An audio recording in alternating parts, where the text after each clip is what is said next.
Industri kripto yang kita kenal saat ini yaitu bermula dari Bitcoin. Bitcoin adalah aset kripto pertama yang diciptakan oleh Satoshi Nakamoto. Sistem Bitcoin itu unik, nggak bisa dikendalikan oleh siapapun karena bersifat desentralisasi. Untuk dapetin Bitcoin ada dua cara, yaitu dengan kita beli Bitcoin atau dengan cara mining. Buat yang belum tahu, ini adalah series belajar Bitcoin dari nol episode yang ketiga, di mana gue akan buat 10-20 video agar kalian bisa belajar Bitcoin dari nol. Kalau mau tonton episode ke-1 dan episode keduanya, kalian bisa cek di video yang ini. Untuk linknya juga udah gue taruh semua di deskripsi. Kalian di sini pasti udah nggak asing dengan istilah trading atau invest, tapi mungkin beberapa dari kalian masih bingung sama istilah mining. Mining itu artinya nambang, tapi beda dari nambang emas ya. Mining yang dimaksud di sini adalah proses memverifikasi dan menambahkan blok berisikan transaksi-transaksi Bitcoin ke dalam blockchain dengan cara memecahkan teka-teki matematika. Proses ini disebut mining karena melalui proses validasi transaksi dan menambahkan blok baru ke rantai blockchain, pada saat inilah Bitcoin baru akan diterbitkan atau bisa kita dapatkan. Nantinya para miner akan berkompetisi satu sama lain untuk memecahkan teka-teki matematika, dan yang pertama kali berhasil bakal dapat reward dalam bentuk Bitcoin. Sampai di sini harusnya udah mulai kebayang ya. Jadi mining Bitcoin itu pakai konsensus proof of work. Proof of work sendiri merupakan mekanisme yang mengatur proses penambahan blok suatu transaksi ke dalam blockchain. Karena blockchain ini bersifat terdesentralisasi dan bersifat peer-to-peer, diperlukan beberapa cara untuk mencapai konsensus dan keamanan. Dalam sistem proof of work, semua transaksi diproses dan diverifikasi oleh para miners. Setiap miners akan bersaing satu sama lain untuk memecahkan teka-teki kriptografi dan mengunggah blok ke blockchain. Agar sebuah blok dapat valid, komputer para miners harus mendapatkan nilai hash yang lebih rendah dari target. Kita analogikan kayak lempar dua dadu ya, dimana dua mata dadu ketika dilempar harus punya nilai yang lebih rendah dari 10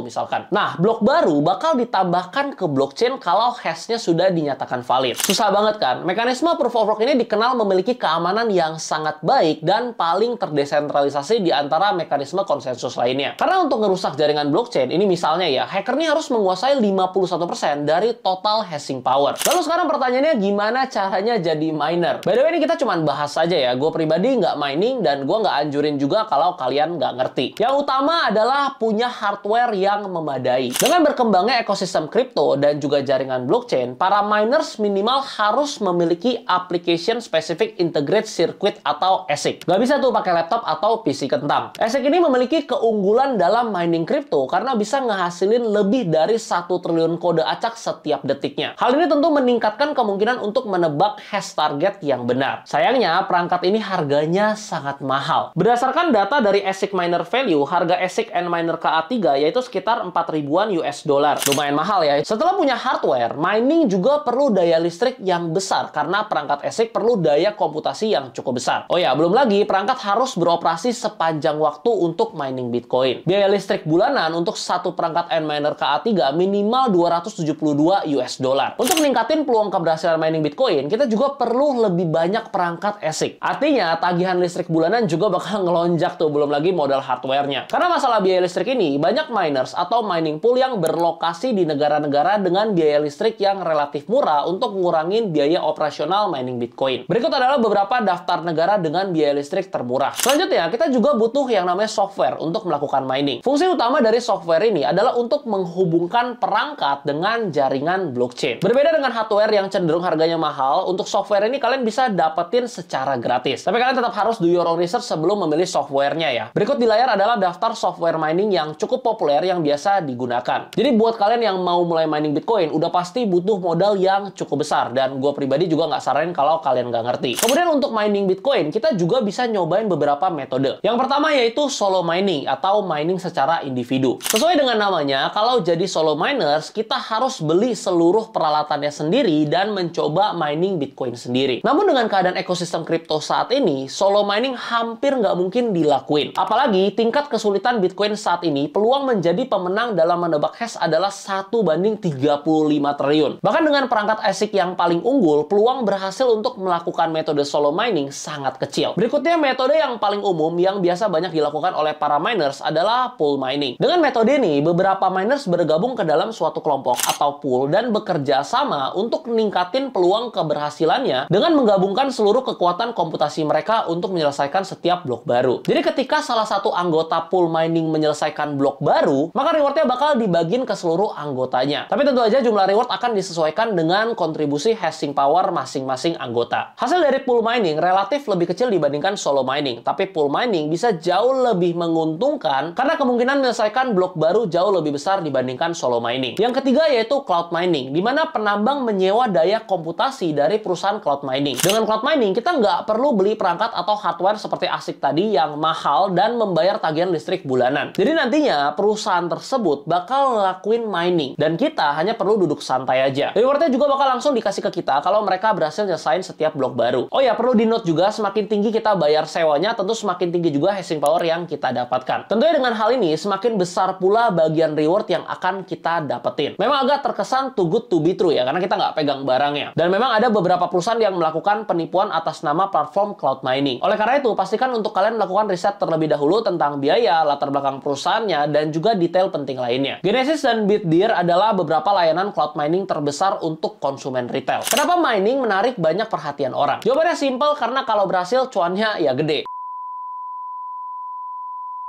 Bayangin aja, pas miners berhasil menebak target hash dan nyelesain blok Bitcoin baru, mereka bakal langsung dapat reward sebesar 6,25 Bitcoin. Ini per hari ini ya, sebelum halving keempat. Jadi nggak heran banyak orang yang mau coba untuk mining Bitcoin. Tapi dengan sistem halving, reward dari mining Bitcoin akan berkurang setengahnya setiap 4 tahun sekali. Ini kurang lebih ya. Dan kurang lebih 2 bulan lagi dari hari ini, kita akan memasuki halving yang keempat. Dimana reward dari mining Bitcoin akan dipotong lagi setengah menjadi 3,125 Bitcoin. Wah, kalau gitu dapatnya jadi lebih kecil. Yang bener aja, rugi dong. Iya, lebih kecil, tapi kan harga Bitcoinnya udah semakin meningkat. Per video ini dibuat aja udah 60 ribuan. Dan halving ini bakal terus berlanjut hingga tahun 2140 atau ketika seluruh supply Bitcoin tersentuh, yaitu di 21 juta keping. Apa yang terjadi jika 21 juta keping Bitcoin ini telah berhasil ditambang? Seperti yang kita tahu, Bitcoin ini punya supply yang terbatas, yaitu 21 juta keping. Satoshi Nakamoto juga udah memperkirakan hal ini dan menulis di white paper Bitcoin bahwa setelah sejumlah koin diterbitkan, insentif dapat beralih ke biaya transaksi. Artinya, setelah halving ke-64 di tahun 2140, di mana seluruh supply Bitcoin sudah beredar, tidak akan ada lagi reward berupa Bitcoin baru. Pada akhirnya, peran miners hanya sebatas menjadi validator transaksi aja. Dengan demikian, rewardnya cuma berupa biaya transaksi yang dibayarkan oleh pemilik Bitcoin yang melakukan transaksi. Berdasarkan data yang disediakan oleh World Population Review, Amerika Serikat saat ini menduduki posisi negara nomor 1 dalam industri mining Bitcoin terbesar di dunia pada tahun 2023. Hal ini mewakili dari 35,4% hash rate jaringan Bitcoin secara global. Dari Januari 2020 hingga Januari 2022, Amerika Serikat memiliki peningkatan yang sangat signifikan dalam pangsa global mining Bitcoin. Naik 4,5% jadi 37,8%. Selanjutnya ada Kazakhstan yang berada di urutan nomor 2 dalam industri mining Bitcoin terbesar di dunia pada tahun 2023, yang mewakili 18,1% hash rate jaringan Bitcoin secara global. Dari September 2019 sampai September 2021, Kazakhstan mengalami lonjakan yang luar biasa dalam pangsa mining Bitcoin di seluruh dunia. Meroket dari 1,3% jadi 24,3%. Selanjutnya ada negara Rusia berada di posisi nomor 3 dalam industri mining Bitcoin terbesar di dunia yang mewakili 11,23% hash rate jaringan Bitcoin global. Bitriver adalah perusahaan miners kripto terbesar di Rusia. Memiliki pusat data yang didukung oleh Gazpromneft, yaitu produsen minyak terbesar ketiga di negara Rusia. Jadi buat kalian yang selalu bilang Bitcoin itu nggak ada nilai intrinsiknya, sekarang udah tahu kan kenapa Bitcoin ada nilai intrinsiknya. Karena ada biaya eksplorasi atau biaya yang perlu kita keluarkan untuk mendapatkan setiap keping Bitcoin. Dan biayanya itu nggak main-main. Seperti yang udah kita singgung di awal, mining itu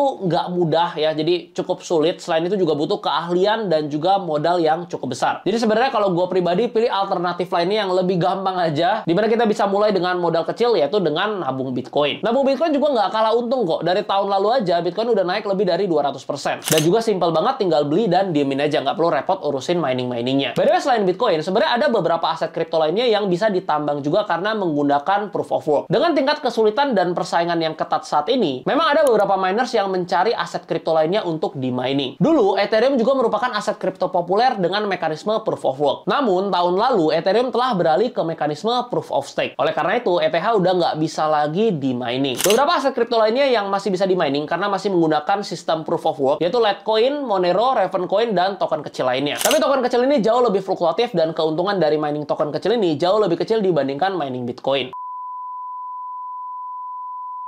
Sekali lagi, video ini bukan ajakan untuk mining ya, tapi cuman edukasi aja untuk series belajar Bitcoin dari nol. Karena gue rasa series ini jadi kurang lengkap kalau kita nggak bahas dari sisi miningnya. Kalau kalian mau belajar lebih banyak tentang kripto, gue selalu berharap kalian bisa belajar di tempat yang terbaik, yaitu di Akademi Kripto. Buat kalian yang mau join, bisa langsung klik linknya aja yang ada di deskripsi. Kalian bisa pilih yang ini. Oh ya, untuk beberapa checks yang gue pakai juga udah gue taruh di deskripsi semua. Masih ada bonus sign up dan juga diskon fee transaksi seumur hidup. Cek aja di deskripsi kalau kalian emang butuh. Kalau kalian suka, jangan lupa like videonya, komen di bawah episode yang keempat kita mau bahas soal apa lagi nih. Sampai ketemu di video berikutnya. Salam cuan. Oh ya, jangan lupa subscribe biar gue bisa dapat silver play button tahun ini. Udah mau 100.000 nih. Ayo subscribe.